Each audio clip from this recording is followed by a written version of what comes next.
കർണാടകയിലെ കൃഷ്ണഗിരിയിലുണ്ടായ വാഹനാപകടത്തിൽ മരിച്ച ഒറ്റപ്പാലം പനമണ്ണ സ്വദേശികളായ സഹോദരങ്ങൾക്ക് നാടിന്റെ അന്ത്യാഞ്ജലി.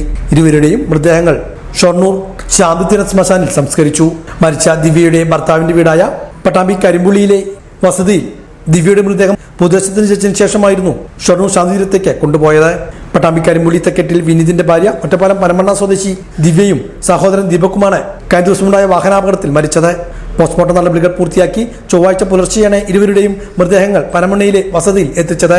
തുടർന്ന് ദിവ്യയുടെ മൃതദേഹം രാവിലെ 9 മണിയോടെ കരിമ്പുള്ളിയിലെ ഭർത്താവിന്റെ വീട്ടിലും എത്തിച്ചു. ദിവ്യയെ അവസാനമായി ഒരു നോക്ക് കാണുവാൻ നൂറുകണക്കിന് ആളുകളാണ് ഇവിടേക്ക് ഒഴുകിയെത്തിയത്.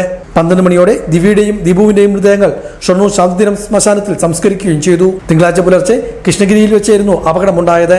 വിനീതിന്റെ ഭാര്യ ദിവ്യ, 2 കുട്ടികൾ, വിനീതിന്റെ അമ്മ സരോജിനി, ദിവ്യയുടെ മാതാപിതാക്കൾ, സഹോദരങ്ങൾ ഉൾപ്പെടെ ബാംഗ്ലൂരിൽ നിന്നും വരുന്ന വഴിയായിരുന്നു അപകടം സംഭവിച്ചത്.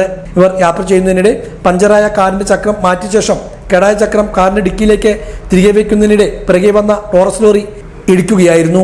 ദീപക് ചക്രം കാറിലേക്ക് വയ്ക്കുന്നതിനിടെ സഹോദരി ദിവ്യയായിരുന്നു മൊബൈൽ ഫ്ലാഷ് പ്രകാശിപ്പിച്ച് നൽകിയിരുന്നത്. ഇവർക്കിടയിലേക്കാണ് ലോറി പാഞ്ഞു കയറിയത്. അപകട സ്ഥലത്ത് നിന്നും കൃഷ്ണഗിരി മെഡിക്കൽ കോളേജിൽ ആശുപത്രിയിൽ ഇരുവരെയും എത്തിച്ചെങ്കിലും ജീവൻ രക്ഷിക്കാനായില്ല. കുട്ടികളൊഴികെ കാറിനുള്ളിലുണ്ടായിരുന്ന മറ്റെല്ലാവർക്കും അപകടത്തിൽ പരിക്ക് പറ്റിയിട്ടുണ്ട്. പരിക്ക് പറ്റിയവരെ വാണിയംകുളത്തെ സ്വകാര്യ ആശുപത്രിയിലേക്ക് മാറ്റിയിട്ടുണ്ട്.